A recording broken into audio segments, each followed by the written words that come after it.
नमस्कार दोस्तों, आज हम इस वीडियो में आपके साथ डिस्कस करेंगे रोट आयरन और कास्ट आयरन के बीच में क्या क्या डिफरेंसेस हैं, कैसे ये एक दूसरे से अलग हैं, इनकी प्रॉपर्टीज़ क्या क्या हैं, कहाँ इनको इस्तेमाल किया जाता है और कैसे इनको बनाया जाता है।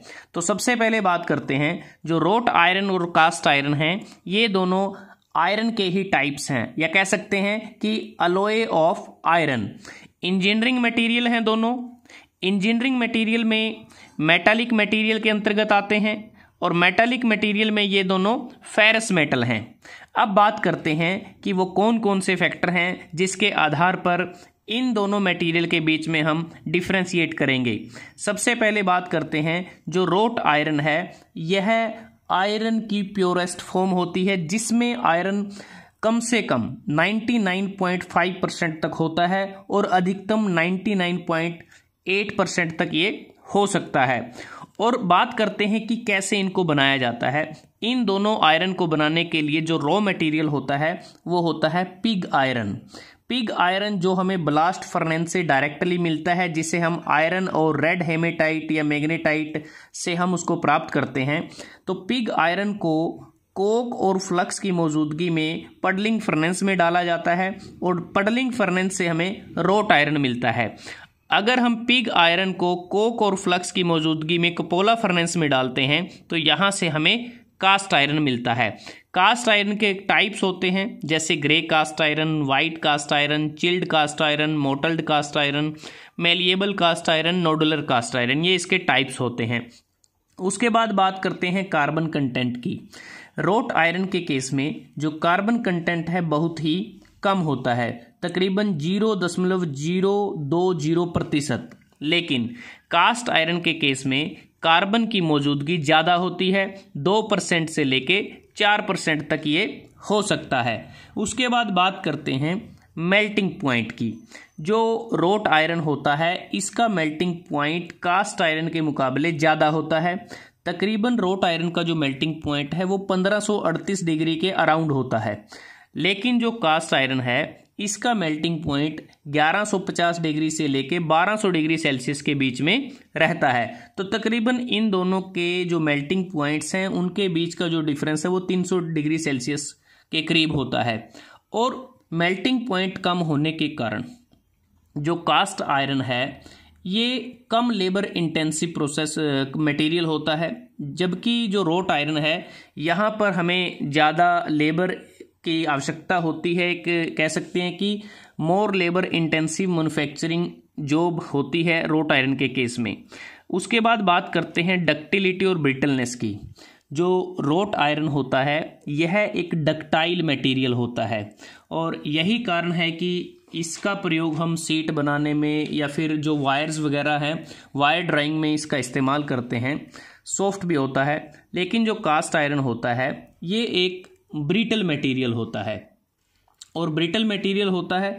और हार्डनेस की अगर बात करते हैं, रोट आयरन की जो हार्डनेस है वो कम होती है। इसको हम हार्ड नहीं कर सकते, टेम्पर नहीं कर सकते, लेकिन जो कास्ट आयरन है इसकी हार्डनेस ज़्यादा होती है और ज़्यादा हार्डनेस इसकी हम इंक्रीज़ भी कर सकते हैं, हार्ड कर सकते हैं। सडन हीटिंग या सडन कूलिंग के द्वारा इसकी हार्डनेस को इंक्रीज़ किया जा सकता है। मेलिएबल की बात करते हैं, जो रोट आयरन होता है ये टफ होता है और मेलिएबल होता है क्योंकि इसको बार बार हीट किया जाता है, लेकिन जो कास्ट आयरन होता है ये नॉन मेलिएबल होता है। अब जो कास्ट आयरन है ये नॉन मेलिएबल भी है, ब्रिटल भी है, तो यही कारण है कि कास्ट आयरन को हम ना तो बेंट कर सकते हैं, ना स्ट्रेच कर सकते हैं और ना ही इस पर हैमरिंग की जा सकती है। वियर रेजिस्टेंस की अगर बात करते हैं, जो रोट आयरन होता है, रोट आयरन का वियर रेजिस्टेंस ज़्यादा होता है, जबकि कास्ट आयरन का वियर रेजिस्टेंस कम होता है। कोरोजन रेजिस्टेंस की अगर बात की जाए, जो रोट आयरन है ये कोरोजन रेजिस्टेंस इसका ज़्यादा होता है और यही कारण है कि जो रोट आयरन है इसका प्रयोग हम इंडोर और आउटडोर दोनों पर्पज़ में इसका इस्तेमाल कर सकते हैं। तो कह सकते हैं कि एक्सट्रीम जो वेदर कंडीशंस हैं उसमें ये अपने आप को कह सकते हैं कि सस्टेन कर सकता है रोट आयरन। लेकिन जो कास्ट आयरन होता है इसका जो कोरोजन रेजिस्टेंस है रोट आयरन के कंपैरिजन में वो कम होता है, इसलिए इसको हम इंडोर पर्पज़ में ज़्यादा इसको इस्तेमाल किया जाता है। उसके बाद बात आती है टेंसाइल स्ट्रेंथ की। जो रोट आयरन होता है इसकी जो टेंसाइल स्ट्रेंथ है वो ज़्यादा होती है, इसलिए हम इसका प्रयोग जो हॉरिजॉन्टल बीम्स हैं उसको बनाने में करते हैं। लेकिन जो कास्ट आयरन है इसकी जो टेंसाइल स्ट्रेंथ है वो कम होती है। अब जो रोट आयरन है, रोट आयरन की टेंसाइल स्ट्रेंथ जो है, टेंसाइल स्ट्रेंथ वो 250 मेगापास्कल से 500 मेगापास्कल तक हो सकती है, वो ज़्यादा होती है। कास्ट आयरन की टेंसाइल स्ट्रेंथ तकरीबन 100 मेगापास्कल से 200 मेगापास्कल के बीच में रहती है।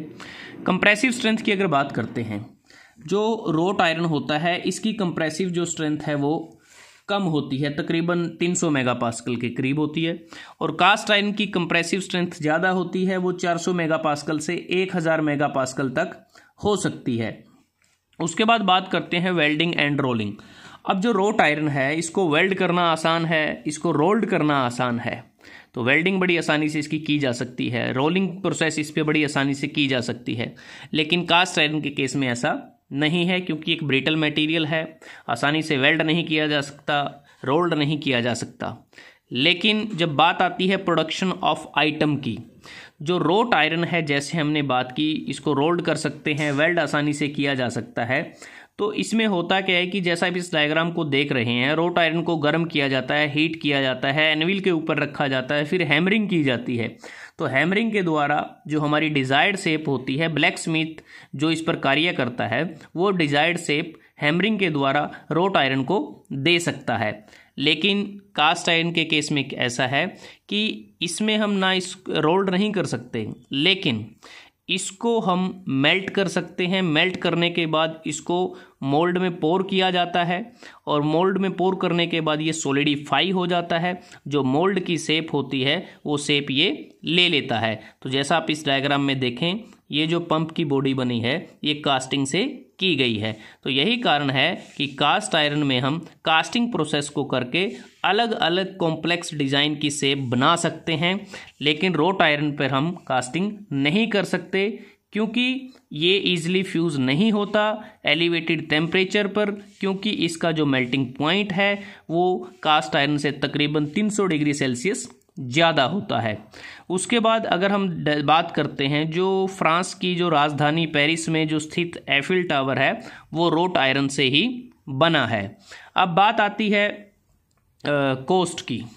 जो रोट आयरन है इस पे क्या है कि रिपीटेडली हीटिंग की जाती है, रीवर्किंग की जाती है, जिसके कारण जो रोट आयरन का जो कॉस्ट है वो ज़्यादा है। तो एक प्रकार से रोट आयरन एक्सपेंसिव है, जबकि जो कास्ट आयरन है ये कम एक्सपेंसिव है रोट आयरन के मुकाबले। उसके बाद एप्लीकेशन की बात की जाए तो जो रोट आयरन है इसका प्रयोग हम बहुत सारी एप्लीकेशंस में करते हैं, जैसे जो गार्डन ब्रिज होते हैं, जो फर्नीचर होते हैं, जो वाटर स्टीम पाइप्स होती हैं, गेट बनाने में, रेलिंग बनाने में, फेंसिंग बनाने में, चेन बनाने में, और सिक्योरिटी डोर्स बनाने में, विंडो ग्रिल्स बनाने में, बोल्ट नट बॉयलर ट्यूब इत्यादि वो रोट आयरन से बनी होती हैं। जबकि जो कास्ट आयरन है इसकी अपनी एप्लीकेशंस हैं, इसका इस्तेमाल हम पाइप बनाने में करते हैं, जो सिलेंडर हेड है, जो सिलेंडर ब्लॉक है, मशीन का बेस है, तो ये सारे जो मटेरियल्स हैं ये कास्ट आयरन से ये बने होते हैं। तो दोस्तों आज हमने इस वीडियो में आपके साथ डिस्कस किया दो फेरस मटेरियल, रोट आयरन और कास्ट आयरन, जो आयरन के ही अलॉय हैं, उन दोनों के बीच में क्या क्या डिफरेंसेस हैं, कैसे उनको बनाया जाता है, कैसे वो एक दूसरे से अलग हैं। तो अगर आपको वीडियो अच्छा लगा आप इसको लाइक कर सकते हैं, शेयर कर सकते हैं अपने दोस्तों के साथ, स्टूडेंट्स के साथ, और जल्दी हाजिर होते एक नए वीडियो के साथ। तब तक के लिए धन्यवाद। आपका दिन शुभ रहे।